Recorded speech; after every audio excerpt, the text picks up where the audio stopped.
Hey there, friends and enemies, JoPa here again, and I think Warhammer 40k Space Marine 2 has been out for long enough now that it's safe to do a PVE class tier list. Now, a couple things to keep in mind right off the bat. First off, if I rank a class that is your favorite too low or something you don't like too high, let me know in the comments down below, but kind of keep it respectful. I don't mind some constructive criticism or feedback, but if you're just going to tell me I'm stupid, then I'll probably ignore you at the end of the day. We all have differences of opinions. That's why if you go to any tier list, whether it's written or video, you will see a lot of differing opinions with this game, apart from maybe one or two classes.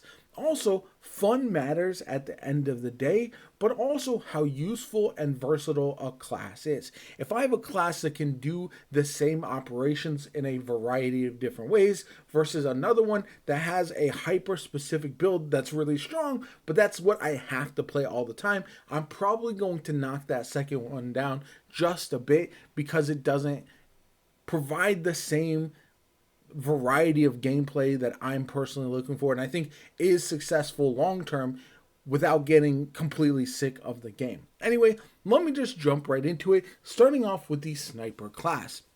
Now, this is likely my least favorite class personally, just because there's a lot of flaws with the sniper rifles in the game, and I think that's how you should want to play. I would love for you to be able to go invisible and do some insane damage with a sniper rifle, a single shot, and kind of buff that in a way that makes it very, very successful, but I just don't feel like that is the case. Instead, you're better off making a invisibility melee build or even using the bolt carbine, which I think is the best of its weapons personally and is actually a lot of fun, but it just feels counter to what the playstyle should be in my opinion, and that's why I'm going to knock it down a little bit. The camo cloak is nice, but again, I think other perks from other classes just do a bit better, and it's really not a team oriented class unless you lean into the camo cloak and being able to revive your teammates. So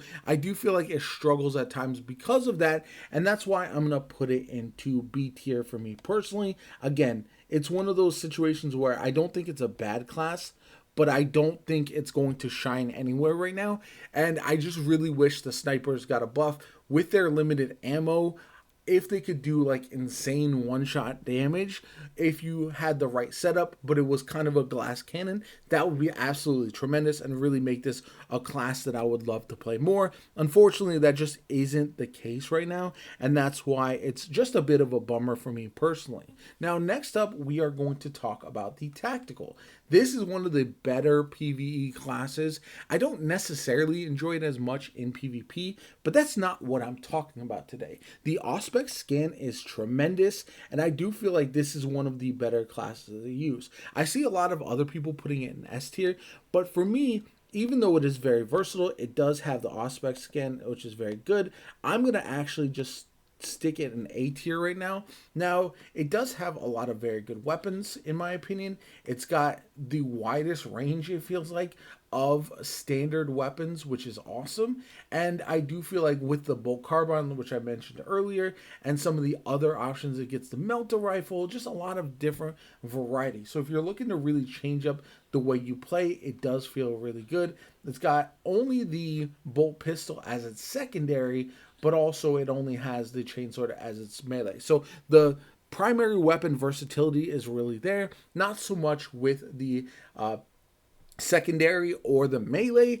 And overall, I think while the Auspex scan is really, really good, it is finicky at times, especially if you play on controller. I found that it can be a bit of a hit or miss, whether you hit your targets at early levels. Once you have it buffed up and you're able to expand the range, now you're really cooking with that ability, and it's incredibly helpful for your teammates as well. I think it's one of the better options as far as the actual class abilities goes, and I do think that it is extremely versatile. Once you get this character up to towards max level, it can feel absolutely insane. And because of the variety of weapons, one thing that I think is underrated in this game is that as you're leveling, if you have weapons that you can use across multiple characters, you can start a different class and not feel like you're that far behind. You can start doing harder missions, harder operations, because you already have some of those weapons leveled up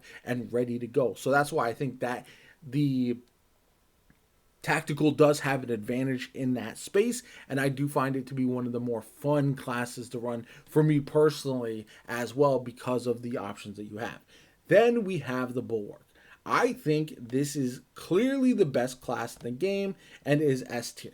Now, some people might disagree, and that's fine, but from everything I've seen from other people, from builds, from just running operations with random players through the standard matchmaking, pretty much everyone seems to be running this class. It's absolutely insane how every team has a Bulwark. So much so that I was actually planning to main Bulwark when the game launched, but because there was that overlap, I decided to switch it up and main a different class because I just could not find a game that didn't have Bulwark on there. It is incredibly valuable to have one of these on your team. They're the best support classes. You can build it in a variety of ways. You can essentially insta revive your teammates with your chapter banner, which is wild. You can also prevent them from ever being downed, tank a bunch of damage, especially against bosses and the like. It is insane how good they are. You don't get a primary weapon, which could be a drawback, except for the fact that you have the bolt pistol as well as the plasma pistol. The plasma pistol, I think, does pretty good damage once you have it buffed up in order to compensate for not having a primary weapon. And at the end of the day, you're still focusing on your support abilities. You also have a variety of melee weapons, with the power sword specifically being very, very strong. I think the power fist is not as good as I would have hoped it would be, but also you have the chainsword. So once again, if you're leveling your melee weapons, then you'll have some good options there. But in general, I think the power sword is actually very good. And the only downside with this class is you sometimes get stuck not doing enough damage against some of the ranged bosses or ranged enemies, but I don't think that's too much of a problem as long as you can get a buffed up secondary, because you're not going to really be using your ammo a lot. You're going to be mowing through the enemies with your melee for the most part, so you don't really necessarily have to worry about that in the grand scheme of things. And I think that's something that I think is incredibly valuable, not having to worry about your ammo economy like some other classes. So next up, we have the Vanguard. This one is another interesting class, and one that I personally don't care for that much. I think other people like it more than I do. I'm pretty sure I'm going to put it in not the C tier, I'm going to put it in the B tier. And the reason for that is I might be a little jaded, a little biased, but the amount of times I've seen a teammate with the grapple just yeet themselves into the middle of enemies and then die is just absolutely insane to me. I think it just happens far too often and is quite hilarious. Now, the nice thing about the Vanguard is you do have a decent amount of options. You got the bolt carbine as well as the melter rifle for your primaries. You also have the just the bolt pistol as your secondary, and then unfortunately the combat knife and the chainsword are your only melee weapons. So the weapon selection is, I think, one of the places where this class suffers just a little bit, on top of using the grapple launcher frequently to get yourselves into and out of trouble. Plus, I do think that sometimes the grapple launcher can feel inconsistent when you're trying to grapple enemies specifically, especially early on when you first start using it. Now, I've seen other people who really love the Vanguard, so I think this is one of the more divisive classes.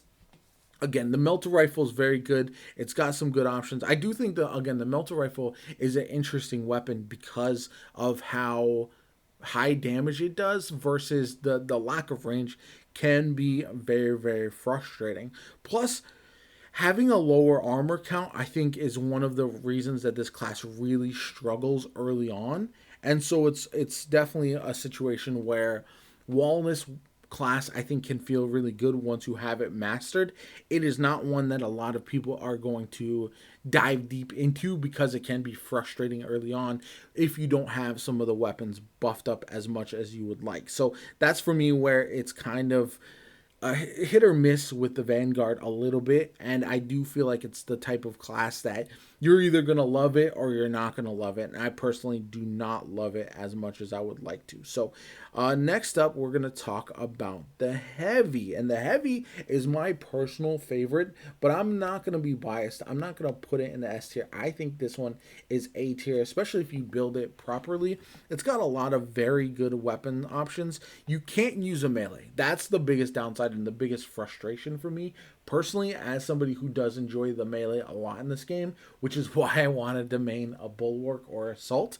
And instead, I've really been playing the Heavy a lot, especially because of the damage you can do to distance bosses and enemies like the flying chaos enemies or flying enemies who are incredibly frustrating to deal with. You can melt them with your Heavy, and it just feels like you don't have to worry about them as much. They won't be not really being much of a problem at distance like you will find with pure melee classes who aren't able to deal with them as much as other classes. The key to the Heavy is not letting yourself get surrounded, even with the Iron Halo doing damage to nearby enemies. Once you've upgraded it, if you choose that perk, it still feels like you are easily overwhelmed because of the lack of melee. You can't go through a swarm of enemies at any given time as easily compared to the other classes. Now, this is a little bit mitigated by running the multi-melta, which is absolutely insane damage, but also really struggles with ammo economy if you're not careful. Now, you also have access to the Heavy Plasma, again, huge damage, can do a lot, but again, unless you're single targeting a lot of enemies, you can struggle for ammo if you're charging it too much. And then you've got the Heavy Bolter, which you just have insane ammo and you can do a lot of damage, especially once you get it buffed, but it can struggle a little bit. As far as the secondaries, you got the Bolt Pistol and the Plasma Pistol. Again, you can do a lot of damage. You can really mix and match. Like, you can have the Bolt Pistol combine with the Heavy Melt or multi-melta in order to have that versatility. But if you get surrounded, you really have to get out of dodge or use your grenades wisely in order to clear out large groups at any given time, because otherwise they're just going to be charging you down and you're going to find yourself in a bad way. But again, if you're playing with a Bulwark or another melee character in melee class on your team, you'll often find yourself playing a little bit more distant and essentially providing cover fire for them anyway. And then you just have to be aware that once the enemies start to swarm, that's when you got to get to a different location and do things a little bit differently. And then finally, we have the Assault class. Now, this one is interesting to me because I want to love it. I love the Thunderhammer as far as PvP goes. I do like the jetpack. It's got the 3 armor class, but you don't have a primary weapon. And where that isn't much of a problem with the Bulwark because of your survivability and the value you provide to your team, it does become an issue with the Assault because you only have access to the Bolt Pistol and the Heavy Bolt Pistol. And then as far as your melee, you do have like the Chainsword, the Thunderhammer, and the Power Fist. And I don't know if any of those compensate enough for when you need to stay at a distance and play your life a little bit more. It does feel like this class in particular, I love playing. I do find it very, very enjoyable. I'm going to put it, I don't want to put it in C. I don't feel like it's that bad or that much worse than the other ones in that tier. And ultimately, all the classes are playable and good once you get used to them and you level them up.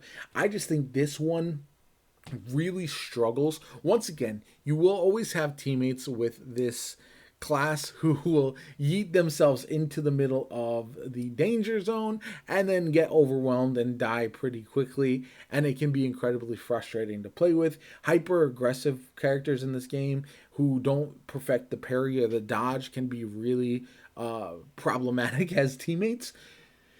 And I do hope in the future we get buffs for the Thunderhammer potentially, and also the Power Fist, because I think if you're going to stick the Assault class with a lack of options for range, they need to be just a bit better at providing that overwhelming force up top. Like they don't have the chapter banner that allows you to have that survivability. A chapter banner and a shield to defend with when you are dealing with a ton of enemies and essentially just trying to hold them off because there's so many. I think that's where the game shines, is when there's that many, but also not being able to have a defensive posture with your assault class. It can lead to some problems ultimately. You don't have a primary weapon. You don't have a way to go into a turtle shell once you have the enemy swarming you. So I feel like that's a class that, if I would say any need to be buffed, it's those bottom three. And even then, I don't know how much those buffs would be. I think maybe tailoring them towards specific playstyles might be helpful. But I do feel like the other classes just do what they do better. Like if I was designing a team to take on level 4 difficulty challenges in Space Marine 2, it would be a Bulwark, a Vanguard, or sorry, a Bulwark, a Tactical, and a Heavy. And that would be a team that could take on every challenge in the game. It would have high survivability, good damage, a lot of perks going for it for not only surviving but also outputting damage, lots of weapon versatility as well. And I do feel like it would be the perfect squad to take on any challenge, and that's why those are the 3 highest rated of the classes. Anyway, let me know what you guys think in the comments down below. Do you agree or disagree? I'm sure there's going to be some back and forth. Maybe I could have put Sniper down in C tier or even Assault, but I don't think any of them are that bad, and I've seen some pretty insane builds and class gameplay for those classes as well, so it makes it really hard to knock them down even more. Anyway, my name is Jopa. I hope you enjoyed the video. Like, comment, subscribe. As always, have a good one. I'll catch you all later.